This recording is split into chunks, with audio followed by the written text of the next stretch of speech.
পবিত্র শবে বরাত পালিত হলো বোলপুর জামে মসজিদে। মহাসমারোহে পালিত হলো শবে বরাত। শবে বরাত মুসলিমদের জন্য একটি গুরুত্বপূর্ণ রাত্রি। শাবান মাসে 15 তারিখে শবে বরাত পালিত হয়। শাবানের 15 তারিখে শবে বরাতে রাত জেগে ইবাদত বন্দেগি করা এবং সেই রাতে কবর জিয়ারত করা নবী পাকের সুন্নাত।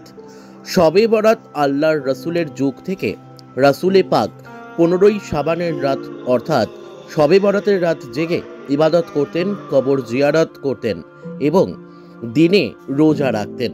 সুতরাং শবে বরাতের রাতে ও দিনে এই সমস্ত আমল করা রাসূল পাক এর সুন্নাত ও শরিয়ত। এই রাতে আল্লাহ পাক পৃথিবীর আকাশে নেমে আসেন এবং মুশরিক ও হিংসা বিদ্বেষ পোষণকারী ব্যতীত সকল মানুষকে ক্ষমা করে দেন। কাজী আমিরুল ইসলামের রিপোর্ট, এস নিউজ বাংলা। পবিত্র শবে বরাতের রাত কি বলবেন? জি, আলহামদুলিল্লাহ সুম্মা আলহামদুলিল্লাহ, আলহামদুলিল্লাহিল্লাযী কাফা ওয়া সালামুন আলা ইবাদিহিল্লাযীনা ইসতাফা। সমস্ত প্রশংসা আল্লাহর এবং কোটি কোটি দরুদ ও সালাম বর্ষিত হোক রাসূল পাক সাল্লাল্লাহু তাআলা আলাইহি সাল্লামের উপর। আজকে যে শবে বরাত আছে, শবে বরাত শব মানে হচ্ছে রাত এবং বরাত মানে হচ্ছে জাহান্নাম থেকে আজাদি পাওয়ার রাত, यानी कि নিজেকে গুনাহ থেকে বাঁচিয়ে নেওয়ার রাত হচ্ছে আজকে, যার জন্য এটাকে বলা হয় শবে বরাত। আজকে রাত্রিটা ইবাদতের রাত, আজকে রাত্রিটা আল্লাহকে রাজি করার রাত এবং রাসূল পাক সাল্লাল্লাহু তাআলা আলাইহি সাল্লাম এই রাত্রিতে ইবাদত করেছেন এবং সাহাবাদেরকে হুকুম দিয়েছেন যে তোমরা রাত্রিতে ইবাদত করো এবং দিনে রোজা রাখো। নবী মুস্তাফা আমার পুরো মাস, এই মাসটা শাবান মাসে পুরো মাস হুজুর রোজা রাখতেন। জিজ্ঞাসা করা হলো, হুজুর আপনি পুরো মাস রোজা রাখেন কেন? তো হুজুর বললেন যে এই জন্যই রোজা রাখি যে এই রাত্রিতে বা এই মাসের মধ্যে আল্লাহ রাব্বুল আলামিন সমস্ত যারা যা আমল করেছে সব আল্লাহর কাছে পেশ করা হয়। কে কতদিন জিন্দা থাকবে, সারা বছরে কত মানুষ আল্লাহর ইয়ানিকে দুনিয়ার বুকে আসবে, কত রুজি দেওয়া হবে, সমস্ত কিছু এই মাসের মধ্যেই নির্ধারিত করা হয়। যার জন্য রাসূল পাক সাল্লাল্লাহু আলাইহি ওয়াসাল্লাম এই রাত্রিটাকে ইবাদত করার জন্য বলেছেন এবং বিশেষ করে রাত্রিতে রাসূল পাক সাল্লাল্লাহু আলাইহি ওয়াসাল্লাম আপনার কবরও জিয়ারত করেছেন। উহুদের ময়দানে যারা শহীদ হয়েছিলেন তাদের কবরও গিয়েছেন। হয়তো আয়েশা সিদ্দিকা রাদিয়াল্লাহু তাআলা আনহা বর্ণনা করে যে নবী মুস্তাফা এক রাত্রিতে হুজুরকে পেলাম না, তো দেখি যে জান্নাতুল বাকির মধ্যে হুজুর কবর জিয়ারত করছেন এবং কবরবাসীদের জন্য দোয়া করছেন। নবীকে জিজ্ঞাসা করা হলো যে হুজুর আজকে, নবী আমার বলেন যে আজকে রাত্রিতে বানু কালবের যত ছাগল আছে তাদের লোমের যত লোম আছে তার তাদাত অনুসারে আল্লাহ রাব্বুল আলামিন গুনাহগারদেরকে আল্লাহ মাফ করে দেন। তাই আজকের এই রাত্রিটা খুবই মহত্বপূর্ণ রাত, আজকে রাত্রিটা ক্ষমা চাওয়ার রাত। তাই আল্লাহর কাছে বেশি বেশি করে ইবাদত করে নিজের গুনার ক্ষমা আমাদেরকে চাইতে হবে, যার জন্য এই রাত্রিটা আমাদের ইবাদতের রাত, আমাদের ইবাদত। আপনার নামও পড়েছে? জি, মোহাম্মদ আজহার হোসেন, মুফতি মোহাম্মদ আজহার হোসেন।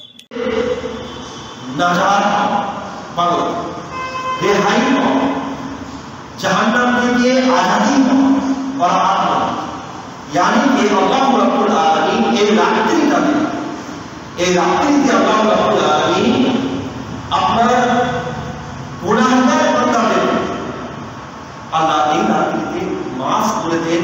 চাহে ও গুনার পাহাড় গুনাহ নিয়ে যদি ও উহুদ পাহাড়ের সমান যদি গুনাহ নিয়ে আসে, আল্লাহকে বলে আল্লাহ তুমি আমাকে ক্ষমা করে দাও। আল্লাহ রব্বুল আলামিন এই রাতের বরকতে তাকে মাফ করে, যার জন্য বলা হয় শবে বরাত, यानी নিজেকে গুনাহ থেকে यानी জাহান্নাম থেকে আজাদ করে নেওয়ার নাম শবে বরাত, আর অন্য কিছু।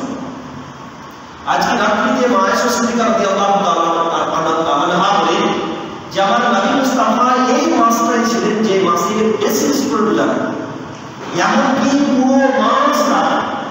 তো হুজুরকে জিজ্ঞাসা করা হলো, ইয়া রাসূলুল্লাহ, ইয়া হাবিবাল্লাহ, আপনি পুরো রাত্রিতে পুরো মানে শাবানের মাসটাতে আপনি পুরো মাসটা রোজা রাখেন?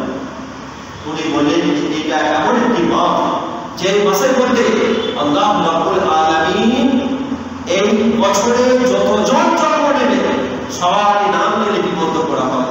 কে কতটা রুজি পাবে সেটাকে লিপিবদ্ধ করা হয়, কে কতদিন জিন্দা থাকবে সেটা লিপিবদ্ধ করা হয়।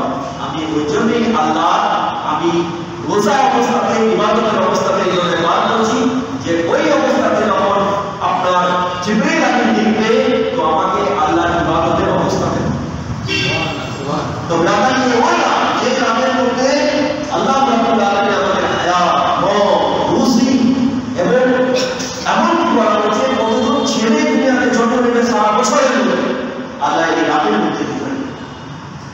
এই রাত্রিটা খুব মহত্বপূর্ণ রাত। এই রাত্রির মধ্যে আল্লাহু আকবার, মা আয়েশা সিদ্দিকা বলেন, আমি এক রাত্রিতে রাসূলুল্লাহকে পেলাম, তো আমি বুঝতে পেলাম রাত্রিতে, তো দেখলাম এই জায়গাতে জানি কি জান্নাতুল বাকিতে পৌঁছে, ওখানে গিয়ে দেখছি আমার নবী মুস্তাফা জান্নাতুল বাকিতে গিয়ে সমস্ত মাইয়িতের জন্য, কবরবাসীর জন্য রাসূল পাক সাল্লাল্লাহু আলাইহি ওয়াসাল্লাম আল্লাহর নবীকে কামনা করেছেন। আল্লাহ, আমার নবী মুস্তাফা দোয়া করেছেন তাদের জন্য। বলেন, আয়েশা তুমি কি ভেবেছিলে আমি তোমার হত্যা কি করব? বলেন, আমি হয়তো ভাবলাম যে আপনি হয়তো অন্য কোনো স্ত্রীর দরবারে ওনার ঘরে গিয়েছেন, ওটাই আমি দেখার জন্য ভয়ে বেরিয়ে এলাম। আল্লাহু আকবার। নবী আমার বলে, আয়েশা জানো আজকে যে রাত্রিটা আছে শাবানের 15টি রাত, আর এই রাত্রিটা হলো আল্লাহ রাব্বুল আলামিনের তাজাল্লি দুনিয়ার বুকে পড়ে। আর বলে, কে আছো গুনাহগার যে আজ আমার কাছে তওবা করবে, আমি তার গুনাহকে মাফ করে দেব? কে আছো রুজি তালাশকারী যে আমার কাছে আজ রুজি তালাশ করবে, আমি তাকে রুজি দেব? কে আছো নিজের দুঃখ প্রবলেম পেরেশানি আমার কাছে চাবে, আমি তাকে যা চাবে তাই দেব? আল্লাহু আকবার। এমনকি আমার নবী বলে যে এই রাত্রিতে বানু কালবে যত বানু কালবের কাল ছিল আমাদের মধ্যে, ওরা ওদের অনেক ছাগল ছিল। তো বলছে বানু কালবের যত ছাগল আছে ওই ছাগলের লোমের তার মোতাবেক আল্লাহ গুনাহগার বান্দাকে মাফ করে।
Hare